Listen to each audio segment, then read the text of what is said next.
नमस्कार, हमारा राजस्थान बुलेटिन में आपका स्वागत है। मैं आपके साथ हर्ष चौधरी। बुलेटिन की शुरुआत करने से पहले एक नजर बुलेटिन की अहम सुर्खियों पर। जोधपुर में हुए हिंसा पर गहलोत का आरोप, बोले दंगे करवाना बीजेपी आरएसएस का एजेंडा।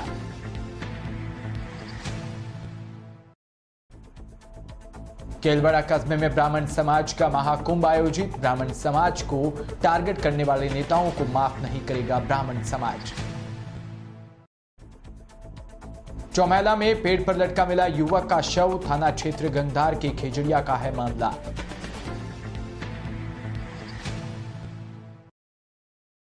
और खबरें विस्तार से।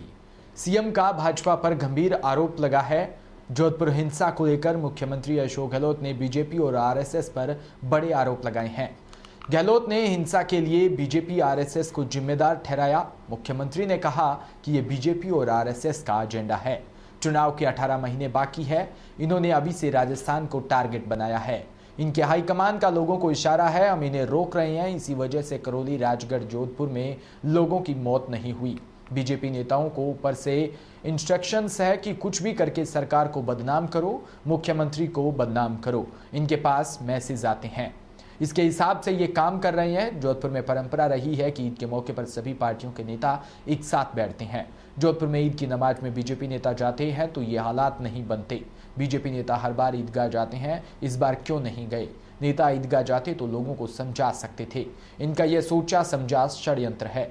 ये दंगे करवाते हैं, अफवाहें फैलाते हैं, हिंसा फैलाते हैं। ये देश और प्रदेश में इनका एजेंडा है। राजधानी जयपुर के पावटा में सुभाष चौक पर विधायक इंद्राज गुर्जर ने हाई मास्ट लाइट का उद्घाटन किया। विधायक इंद्राज गुर्जर ने बताया कि सुभाष चौक पर कम लाइट होने से रोड पर अंधेरा छाया रहता था, जिससे रात को महिलाएं और जनता को काफी परेशानी का सामना करना पड़ता था। इस समस्या का समाधान करते हुए विधायक इंद्राज गुर्जर ने अपने कर कमलों के द्वारा हाई मास्ट लाइट का स्विच ऑन कर उद्घाटन किया। इससे जनता को अंधेरे से राहत मिलेगी। तो वहीं पावटा में ईद उल फितर का पर्व उपखंड पावटा सहित आसपास के क्षेत्रों में धूमधाम व अकीदत के साथ मनाया गया। इस दौरान पावटा कस्बे की मस्जिद में इमाम गुलाम मुस्तफ़ा की अगुवाई में ईद की विशेष नमाज अदा करते हुए खुदा की बारगाह में लाखों सर एक साथ झुके। रमजान माह के 30 रोजे पूरे होने के साथ ही पावटा सहित आसपास के ग्रामीण क्षेत्र में भी मस्जिदों में ईद की नमाज अदा की गई। नमाज अदा करने के बाद खुदा की बारगाह में हाथ उठाकर देश में अमन, चैन और भाईचारे की दुआ मांगी गई। इसके बाद मुस्लिम भाई एक दूसरे को गले लगकर बधाइयां देने लग गए। मस्जिद में मुस्लिम समुदाय सहित सभी धर्मों के लोगों ने एक दूसरे को गले मिलकर बधाई दी। वहीं पावटा में आसपास के क्षेत्रों में भगवान परशुराम की जयंती धूमधाम से मनाई गई। पावटा में ब्राह्मण महासभा के तत्वाधान में भगवान परशुराम की भव्य शोभा यात्रा भी निकाली गई। वहीं विप्र बंधुओं के द्वारा हाथों में केसरिया ध्वजा लिए आदर्श रामलीला मंडल प्रांगण से भगवान परशुराम का पूजन व आरती कर शोभा यात्रा को प्रारंभ किया। वहीं जैसे ही पावटा कस्बे में मुख्य मार्ग से भ्रमण करते हुए आदर्श रामलीला मंडल प्रांगण पहुंचकर विसर्जित हुआ। समूचा पावटा क्षेत्र भगवान परशुराम के जयकारों से गुंजयमान नजर आया। जगह जगह ग्रामीणों द्वारा पुष्प वर्षा कर भगवान परशुराम की पूजा की गई। वहीं जोधपुर में हुई घटना को लेकर सिरोही के भाजपा जिला अध्यक्ष नारायण पुरोहित के नेतृत्व में धरना प्रदर्शन कर राज्यपाल के नाम जिला कलेक्टर को ज्ञापन दिया गया। इससे पहले भाजपाइयों ने बाबा रामदेव गार्डन में कलेक्टर के मुख्य गेट तक नारेबाजी करते हुए राज्य सरकार के खिलाफ विरोध प्रदर्शन किया। ज्ञापन में बताया कि मंगलवार को जोधपुर शहर के जालोरी गेट पर दंगाइयों के द्वारा 2 तारीख की रात से ही झगड़े की शुरुआत हुई थी, लेकिन प्रशासन ने इस ओर बिल्कुल ध्यान नहीं दिया।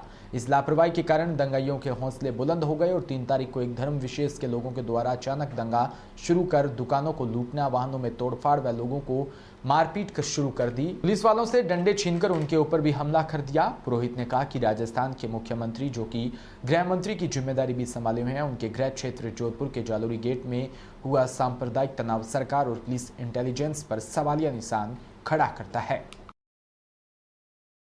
खबरों में बात करेंगे बारां जिले की, जहां केलवाड़ा कस्बे में ब्राह्मण समाज के महाकुंभ का आयोजन किया, जिसमें मुख्य अतिथि के रूप में भगवान परशुराम की मौजूदगी रही। वहीं अतिथि के रूप में कोटा विधायक संदीप शर्मा, लोकसभा प्रत्याशी प्रमोद शर्मा, जिला परिषद सदस्य प्रियंका शर्मा व पंता प्रधान प्रखर कौशल, बारां पत्रिका ब्यूरो संपादक कुश कुमार मिश्रा, ब्राह्मण समाज जिला अध्यक्ष नरेंद्र शर्मा समेत समाज के कई प्रतिनिधि मौजूद रहे। महाकुंभ से पूर्व मां लक्ष्मी मंदिर में शोभा यात्रा निकाली गई। शोभा यात्रा का बारां जिला प्रमुख उर्मिला जैन अग्रवाल समाज द्वारा राठौड़ समाज व मुस्लिम समाज द्वारा ग्राम पंचायत केलवाड़ा में पंचायत दाता हुआ। सीताबाड़ी हॉस्पिटल की ओर से यह भव्य स्वागत किया गया। झालावाड़ जिले के चौमैला क्षेत्र की ग्राम पंचायत चायड़ा में विद्युत विभाग की एक बड़ी लापरवाही सामने आई। चायड़ा में 10 दिन पहले बिजली का एक पोल टूट गया था, जिस पर विभाग वालों ने कोई ध्यान नहीं दिया। जर्जर हालात में खड़े इस पोल पर 11,000 वोल्ट का करंट दौड़ता है। ऐसे में कभी भी कोई बड़ा हादसा हो सकता है।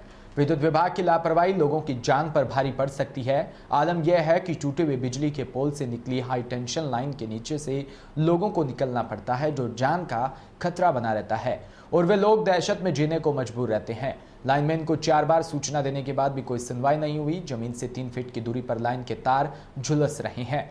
लाइनमैन को 4 बार अवगत करवाया, लेकिन अभी तक कोई सुनवाई नहीं हुई। तारों को लटकते हुए 10 दिन हो गए। लाइनमैन से बात की तो लाइनमैन का जवाब कुछ इस प्रकार से आया कि पैसे दो और पोल लगवाओ। ग्रामीणों का कहना है कि यदि जल्द ही इस कार्य को पूरा नहीं किया गया तो कोई भी अनहोनी घटना हो सकती है, जिसका जिम्मेदार बिजली विभाग रहेगा। वहीं डीपीके न्यूज से पत्रकार धर्म सिंह ने लाइनमैन को कॉल कर अवगत करवाया तो लाइनमैन ने शीघ्र ही कार्य पूरा करने के लिए कहा। चौमैला के गंगदार थाना क्षेत्र के गांव खिजड़िया में एक युवक का पेड़ पर लटका शव मिला। मृतक श्रवण सिंह पिता बद्री सिंह उम्र 19 वर्ष रात को 10 बजे अपने घर सोया था। सुबह उसका भाई भैंस लेकर खेत पर गया तो उसने अपने भाई को पेड़ पर लटका देखा, जिस पर मृतक के भाई ने चिल्लाकर अपने आसपास के लोगों को इकट्ठा किया और पुलिस को सूचना दी। पुलिस ने मौके पर पहुंचकर लोगों की सहायता से मृतक के शव को नीचे उतारा और मृतक के मुंह में करंट लगने के घाव और अंगुलियों पर घाव के निशान पाए गए। परिजनों ने हत्या की आशंका जताई। परिवार के ही बद्री सिंह पुत्र रतन सिंह ने बताया कि श्रवण सिंह के दाएं पैर में एक्सीडेंट हुआ था, वह पेड़ पर चढ़ भी नहीं सकता था।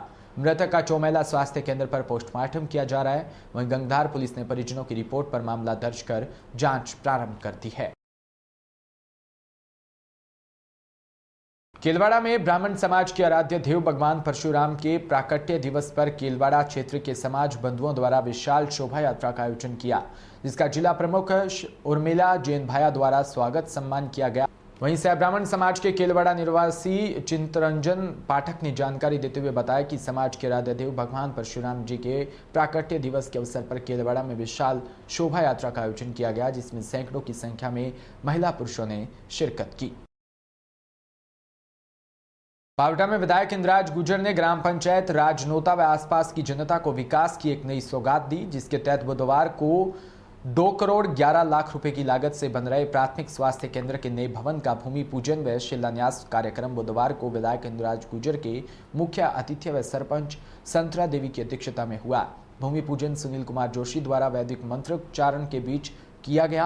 कार्यक्रम में अतिथियों ने भवन के शिलान्यास का कार्य की नींव रखी। इसके बाद ग्रामीणों व चिकित्सा विभाग से डॉक्टर प्रमोद गुर्जर ने आगंतुक अतिथियों का माल्यार्पण कर स्वागत किया। कार्यक्रम को संबोधित करते हुए विधायक इंद्राज गुर्जर ने कहा कि राजनोता में बन रहे इस प्राथमिक स्वास्थ्य केंद्र के नवीन निर्माण भवन में आसपास के गांवों के लोगों को इसका लाभ मिलेगा। उन्होंने इस दौरान सरकार की ओर से चलाई जा रही योजनाओं के बारे में भी ग्रामीणों को जानकारी दी। इसी के साथ इस बुलेटिन में इतना ही। नमस्कार।